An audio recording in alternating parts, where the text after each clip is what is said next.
शेतकऱ्यांची पेरणी गोड. आज 3 वाजता पीक विमा शेतकऱ्यांच्या खात्यामध्ये 30,000 रुपये जमा होण्यास सुरुवात. पीक विम्याचे पैसे 1200 कोटी रुपयाचा पीक विमा मंजूर झालेला आहे आणि या जिल्ह्यांमध्ये आणि या शेतकरी बांधवांच्या खात्यामध्ये जमा होण्यास सुरुवात.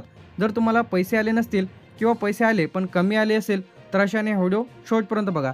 राज्यातील लाखो शेतकरी बांधवांसाठी मोठी आनंदाची बातमी आहे. तर पेरणीच्या तोंडावर शेतकरी बांधवांच्या खात्यामध्ये थेट जे की डीबीटीद्वारे पैसे पीक विम्याचे जमा होण्यास सुरुवात. खरीप हंगामाची पेरणी सुरू असतानाच अनेक शेतकरी बांधवांना आर्थिक अडचण येत होती. तर अशा परिस्थितीत जे की पीक विमा आता वाटप सुरू झालेले आहे. बियाणे, खते, इतर कामांसाठी मदत होऊ शकते. तर आता पीक विम्याची रक्कम कशी ठरवली जाते, तर यामध्ये पिकाचा प्रकार आहे, क्षेत्रफळ आहे, यानंतर नुकसान भरपाईची पातळी आहे आणि पीक विम्याचे नियम आहे. यावरती त्यांची भरपाई इथं अवलंबून आहे. आता यामध्ये जे की सर्वप्रथम येते पुणे. लाभार्थ्यांची जे की संख्या आहे यामध्ये 5,27,369 शेतकरी बांधवांना 175 कोटी 63 लाख रुपये इथं जमा होत आहे. छत्रपती संभाजीनगरमध्ये 2,18,745 शेतकरी बांधवांना 132 कोटी 77 लाख रुपये इथं जमा होत आहे. तर असं नाही की सर्व जिल्ह्यात याचसारखी अमाऊंट इथं असेल, कमी जास्त यामध्ये होऊ शकते. कोल्हापूरमध्ये 2,75,894 शेतकरी बांधवांना 187 कोटी 42 लाख रुपये इथं लागणार आहे. सोलापूरमध्ये 1,46,672 शेतकरी बांधवांना 89 कोटी 36 लाख रुपये इथं निधी आलेला आहे. मंजूर झालेली रक्कम डीबीटीद्वारे पैसे जमा होत आहे. अकोल्यामध्ये 1,02,586 शेतकरी बांधवांना 64 कोटी 83 लाख रुपये इथं लागणार आहे. अमरावतीमध्ये 1,55,349 शेतकरी बांधवांना 99 कोटी 26 लाख रुपये इथं लागणार आहे. नांदेडमध्ये 3,18,746 शेतकरी बांधवांना 198 कोटी 67 लाख रुपये इथं डीबीटीद्वारे खात्यामध्ये जमा होत आहे. लातूरमध्ये 1,90,620 शेतकरी बांधवांना 123 कोटी 56 लाख रुपयाचा निधी मंजूर झालेला आहे आणि वाटप देखील इथं सुरू झालेलं आहे. यवतमाळमध्ये 1,27,985 शेतकरी बांधवांना यामध्ये 78 कोटी 14 लाख रुपये आलेले आहे. वाशिममध्ये जे की 51,367 शेतकरी बांधवांना 30 कोटी 27 लाख रुपये. भंडाऱ्यामध्ये 75,294 शेतकरी बांधवांना 46 कोटी 19 लाख रुपये. गोंदियामध्ये 69,818 शेतकरी बांधवांना 41 कोटी 33 लाख रुपये. चंद्रपूरमध्ये 1,33,502 शेतकरी बांधवांना 85 कोटी 66 लाख रुपये. गडचिरोलीमध्ये 42,681 शेतकरी बांधवांना 48 कोटी 18 लाख रुपये. धुळेमध्ये 1,82,373 शेतकरी बांधवांना 142 कोटी 49 लाख रुपये. तर याचे जे काही पैसे आहेत ते डीबीटीद्वारे खात्यामध्ये जमा होण्यास सुरुवात. आता पीक विम्याचे पैसे प्रामुख्याने आता कोणाला इथं मिळतील. आता ज्या शेतकरी बांधवांचे पंचनामे झालेले शेतकरी बांधव आहेत, ज्यांनी पीक विमा फॉर्म भरलेला आहे, ज्यांनी ई पीक पाहणी केलेली आहे, अर्ज मंजूर झालेले लाभार्थी आहे, बँक खाते आधारशी लिंक आहे, नैसर्गिक आपत्तीमुळे पिकाची नोंद ज्या शेतकरी बांधवांनी केलेली आहे तर अशांना पैसे जमा होत आहे. आता उर्वरित जे काही जिल्हे राहिलेले आहे यामध्ये मुंबई शहर, मुंबई उपनगर, ठाणे, पालघर, रायगड, रत्नागिरी, सिंधुदुर्ग, नाशिक, नंदुरबार, जळगाव, अहमदनगर, जालना, बीड, धाराशिव, परभणी, हिंगोली, बुलढाणा, नागपूर, वर्धा, सांगली, सातारा यानंतर इथे आपलं पीक विमा कोणाला मिळू शकतो. तर यामध्ये याचे जे काही पीक विम्याचे पैसे आहे, ज्या शेतकरी बांधवांचं पिकाचं नुकसान जास्ती झालेलं आहे, ज्या शेतकरी बांधवांचं क्षेत्र हेक्टरपेक्षा जास्त आहेत आणि ज्या शेतकरी बांधवांचा पीक विमा फॉर्म भरलेला आहे, आती गावातील आणि नुकसान भरपाईची ज्यांची नोंद गेलेली आहे, ज्यांचे कागदपत्र संपूर्ण मंजूर आहेत, ज्यांचा अर्ज मंजूर आहे तर अशांना पैसे तर येत आहे. कोणत्या पिकासाठी आता जमा होत आहे, यामध्ये सोयाबीन आहे, कापूस आहे, तूर आहे, उडीद आहे, मूग आहे, मक्का आहे, बाजरी आहे, ज्वारी आहे. तर या पिकांचा जो काही पीक विमा आहे थेट डीबीटीद्वारे शेतकरी बांधवांना इथं मिळत आहे.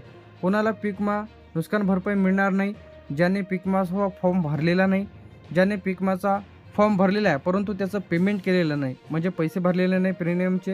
यानंतर ज्याने ई पीक पाहणी केलेली नाही, यामध्ये ई पीक पाहणीमध्ये चुकीची माहिती दिलेली आहे, सातबाऱ्यावर पिकाची नोंद जुळत नाही तर अशा शेतकरी बांधवांना पैसे इथं येणार नाहीत.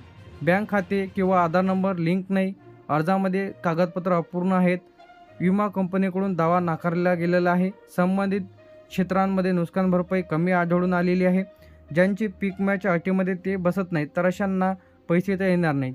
तर आता ज्यांना कोणाला पैसे आले नसतील तर अशांनी लेखी अर्ज द्यायचा आहे. आता प्रति शाखा व्यवस्थापक प्रतिनिधी यामध्ये जिल्हा लिहा. पीक विमा मंजूर असूनही अद्याप माझ्या खात्यामध्ये रक्कम खात्यात जमा न झाल्याबाबत अर्ज. महोदय, मी खालील सही करणारा किंवा करणारी तुमच्या इथं नाव लिहायचे आहे. राहणार, तालुका लिहा, जिल्हा लिहा, सन 2025-26 पीक विमा योजनेअंतर्गत पीक विमा फॉर्म भरलेला आहे. तर याचप्रमाणे माझी माहिती खालीलप्रमाणे आहे. यामध्ये शेतकऱ्यांचे नाव, अर्ज क्रमांक, पीक, सर्वे नंबर, आधार क्रमांक, बँक खाते क्रमांक, मोबाईल नंबर तर इत्यादी तुम्हाला इथं लागणार आहे. माझा पीक विमा अर्ज मंजूर असूनही अद्याप माझ्या खात्यामध्ये पीक विम्याची रक्कम जमा झालेली नाही, तरी माझ्या अर्जाची पडताळणी करून पीक विमा रक्कम लवकरात लवकर माझ्या खात्यामध्ये जमा करण्यात यावी ही नम्र विनंती. आपला विश्वासू अर्जदार, नाव, दिनांक, ठिकाण यासोबत तुम्हाला आवश्यक कागदपत्र इथं जोडायचे आहे. यामध्ये आधार कार्डची झेरॉक्स, त्याचप्रमाणे 7/12/8 बँक पासबुकची झेरॉक्स आणि पीक विम्याची पावती इत्यादी डॉक्युमेंट जोडायचे आहे. आणि ही पीक पाहणी केलेली असेल तर त्याची प्रत तुम्हाला यासोबत जोडा. आता ज्यांना कोणाला पीक विमा आलेलाच नसेल तर अशांनी 14447 जे की या नंबरवरती तुम्हाला कॉल करायचा आहे. तर यावरती कॉल करून तुम्ही कशाची माहिती घेऊ शकता. जर तुम्हाला पीक विम्याचे पैसे आले नसेल, तुमचा अर्ज अधिक पेंडिंग असेल, रिजेक्ट झालेला असेल, काही कारणास्तव तुम्हाला पैसे आले नसतील तर या नंबरवरती कॉल करून तुम्ही डिटेलमध्ये माहिती घेऊ शकता आणि तक्रार देखील त्याच नंबरवरून तुम्हाला इथं करता येणार आहे. याचप्रमाणे आता खरीप आणि रब्बी 2025-24-25 साठी थकीत मंजुरी निधी मंजूर. गेल्या काही महिन्यांमध्ये रखडलेला खरीप 2024 पीक विमा भरपाई अखेर मंजूर झालेली असून राज्य सरकार आणि पीक विमा कंपनीने प्रीमियम शेअर अदा केल्यामुळे हा मार्ग मोकळा झालेला आहे. 1 रुपयामध्ये पीक विमा तक्रारीशी चौकशी. आता ज्या शेतकरी बांधवांनी मागच्या वेळेस जे की 1 रुपयामध्ये पीक विमा फॉर्म सुरू होता, ज्यांनी 1 रुपयामध्ये पीक विमा फॉर्म भरलेला होता, तर बरेच शेतकरी बांधवांना त्याचे पैसे आलेले नव्हते.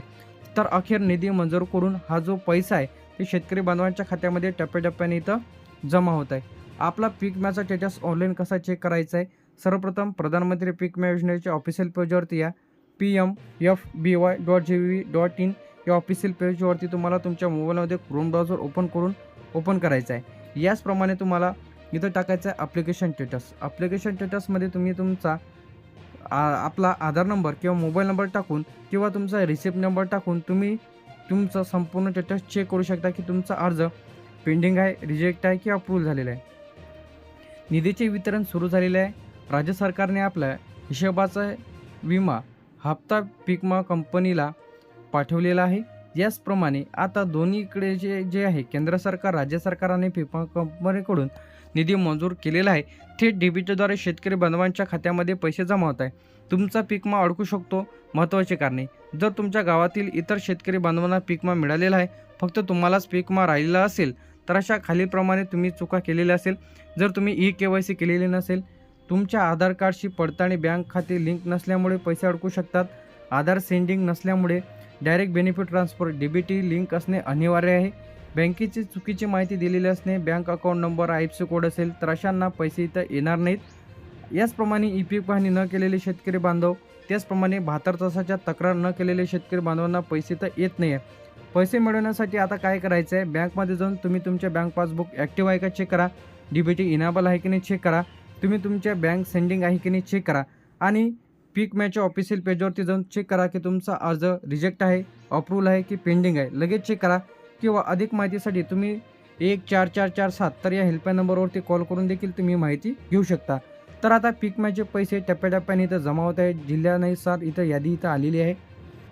तर यादीमध्ये लगेच तुम्ही तुमचं नाव चेक करा. मराठवाड्यामधील बीड, लातूर, धाराशिव, नांदेड, परभणी, जालना, छत्रपती संभाजीनगर, विदर्भामधील विदर्भ विभागामधील अमरावती, यवतमाळ सोयाबीन कापूस उत्पादक शेतकऱ्यांना त्याचप्रमाणे बुलढाणा, अकोला, वाशिम, नागपूर, वर्धा, उत्तर महाराष्ट्रामधील जळगाव, धुळे, नंदुरबार, नाशिक आणि अहमदनगर, सोलापूर. तर आता शेतकरी बांधवांच्या थेट डेबिटद्वारे पैसे आधार लिंक खात्यामध्ये पीक विम्याचे जमा होण्यास सुरुवात झालेली आहे. असं नाही की सर्व जिल्ह्यात एकाच वेळी पैसे तर येतील, 30,000 रुपये जे की शेतकरी बांधवांच्या खात्यामध्ये आजपासून जे की जमा होण्यास सुरुवात आज 3 वाजतापासून डीबीटीद्वारे पैसे येत आहेत.